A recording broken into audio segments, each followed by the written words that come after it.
Yo. So today, Lily and I are going to be making some chicken. I have to make more detergent, and I've had a ton of people asking me about everything. I have questions about consistency with the detergent, dish soap, and stuff like that. I'm going to be trying my hand at deodorant because it's just getting to be one of those things that's, good fresh stuff right there. It's just way too expensive for the brands that don't have all the funky stuff. But toothpaste and all that, we're really working on that as well. We're working on some things because first of all, it saves money. But first of all, it's way healthier. It doesn't have all of the bad stuff in it that they put in everything on the store shelves these days, right? So I'm trying to protect us from all the chemicals and stuff like that. Graphene oxide and other things, right? There's so much stuff they're putting in everything. Fluoride. Oh, the list goes on. I'm not feeling that well today. I didn't feel well yesterday. Lily doesn't either. Just tired, seasons changing and stuff like that. So if you can bear with me, we're going to be making some chicken. Lily's going to be using plain potato chips to bread her chicken. And I'm going to use, plain, very boring cornflakes, just seasoned a little bit. And it's not the name brand, so it doesn't have the funk in it. Of course, we're not cereal eaters, so it's not like we're going to eat it for cereal. I just use it for breading sometimes when I want to, make something with the breading. So, anyway, so let me get Lily going. I'm going to have her crush up her chips now, and then she's going to help me bread the chicken. We'll be right back. All right, so I'm going to set the people over here. They can see us do it. All right, so Lily's going to bread her chicken in plain potato chips. I don't remember the last time doing this, but... You never did. Oh. You know this already now. Let's throw just a little bit of minced onion and minced garlic in it, okay? Just for extra flavor. Just a little. Not much. That looks so good. Just a little bit. It's Guys, always important to add just a touch of extra flavor. Guys, I can't wait to see or know how this is ever going to turn out. Okay, now you're going to take a piece of chicken. You're going to put it in the chips. Don't worry about grabbing the whole piece of chicken with your hand. Yeah, there you go. I know how to do this from the mini cooking show. She's addicted to the mini cooking show. That would be my fault. Mom, if you got a link, send it to him. I will. Go ahead. Got to hold the bowl in place. Okay. Yep, you're going to have to put it back in there. You got to quit worrying about your hand. You're going to grab the chips and put them on the chicken. There you go. You want to really grab those chips and press them onto the chicken. Now press it onto the chicken. Now, let's see. Now you're ready to put it in here. Okay. Now go ahead. That's going to be just fine. We'll put just a few more on there. Just for good measure. Breast. Yeah. Most of you guys are used to chicken legs, but this is chicken breast. We want to have it easy today. Make sure you grab the breading. You don't want to just grab the chicken and roll it. You want to grab the breading. Well, I saw them just grab the chicken on the mini cooking show. Yeah, but they're using a tiny piece of chicken. Just follow my instructions. There we go. When they're using a tiny sliver of chicken for a mini cooking thing, it's totally different. Easy. You don't want to grab all the chips out of there when you take the chicken out. I try not to. Take it slow now. I'll teach you how to be professional about it, I promise. She actually does things really, really well.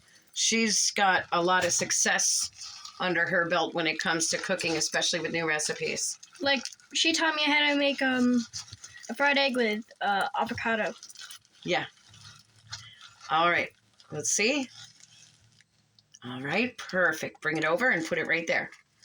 All right. Go for it. Grab another. It's almost like I'm making chicken to put on a chicken bone. And I'll just put a little bit extra on the top because once it bakes, it'll make it super crispy on the outside. I look like I work at a chicken factory. Oh, no, you With these gloves. No. Remember, grab the chips and put them on top of the chicken and press in. There we go.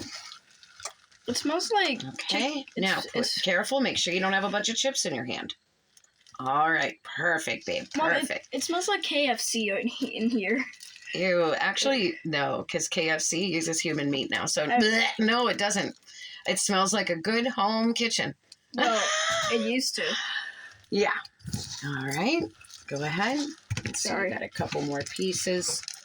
I'll probably have to take one because I don't think you'll have enough room in your pan. We'll see. We might be able to fit them.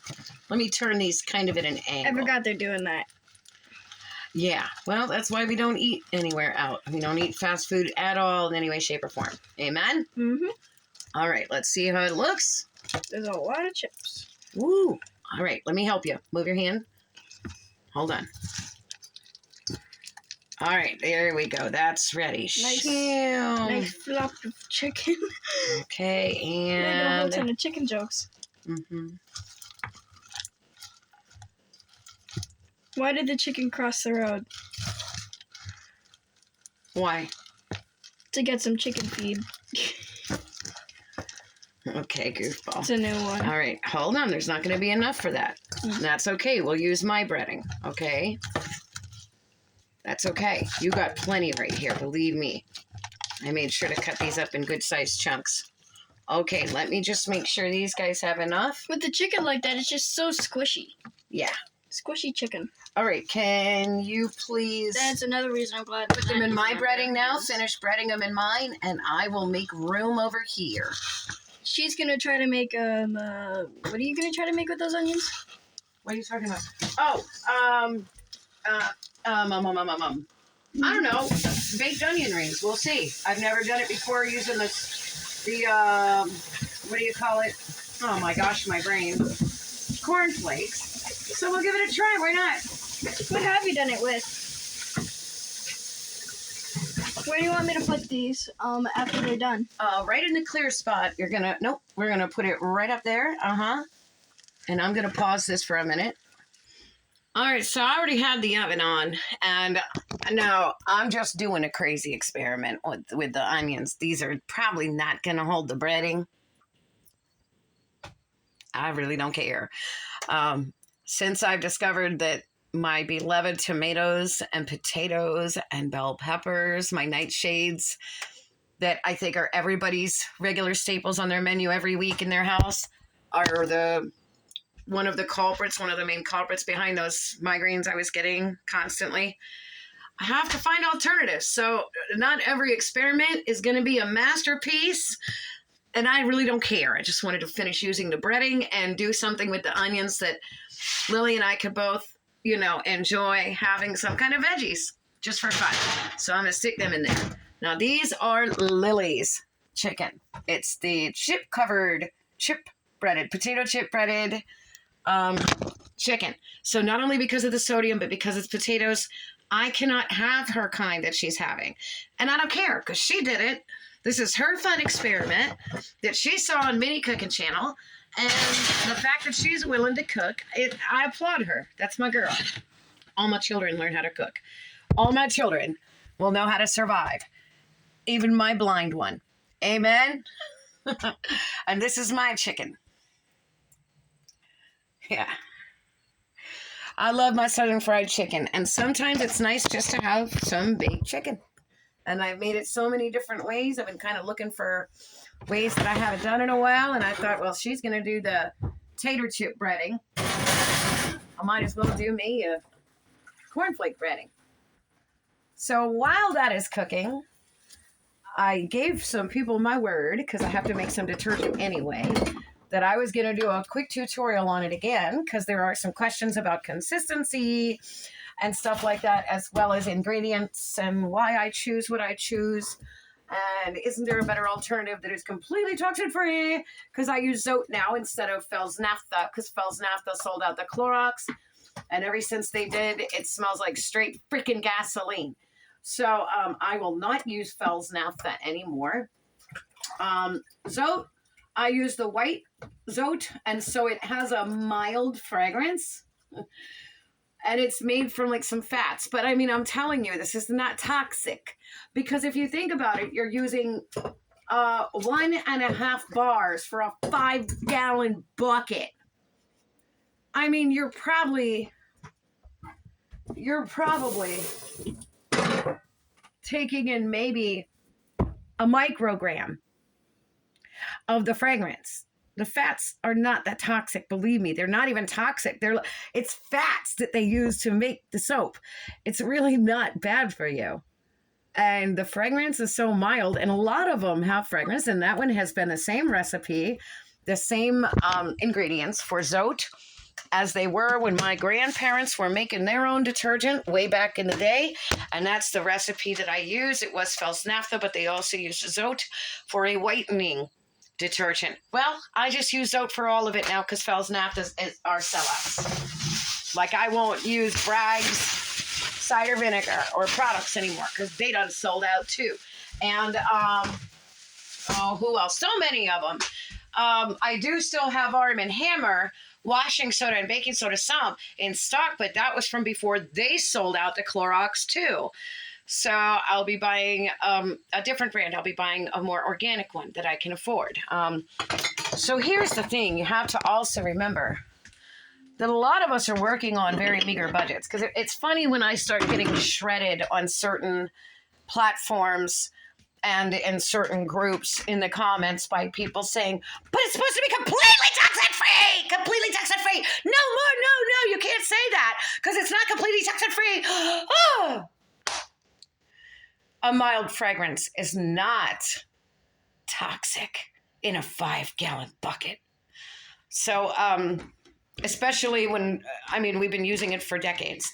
My grandparents were born in 1916 and 1922. It's not toxic. I'm sorry. And besides the fact that the alternatives that do work are so expensive, there's no way I can afford those. So if I'm looking for the most toxin-free that I can possibly make on an extremely meager budget of barely $1,400 a month, and pretty much broke except for about $200, and that does not mean I can spend $200 on laundry detergent ingredients. That means I can spend like $30. I'm going to choose something that's within my price range that's going to be as toxin-free as I can get it. And it was Fel's Naphtha until they sold out to Clorox. Zote is my next best option that I can afford. And most single parents will agree, and people that are on fixed incomes with Social Security like me. Like today, the spur in my spine hurts so bad, the season changing, my lower back hurts, my hip and my femur hurt where they took the rod out. I'm in pain. You know what I mean? I have to be able to still do these things. And living on disability is not easy, and my daughter's disabled. That's what we get. So I'm going to make a second video, part 2, where we go into the actual ingredients, and I'm going to show you how I compound it. We're going to talk about making dish soap from it as well. That does work. It really does work.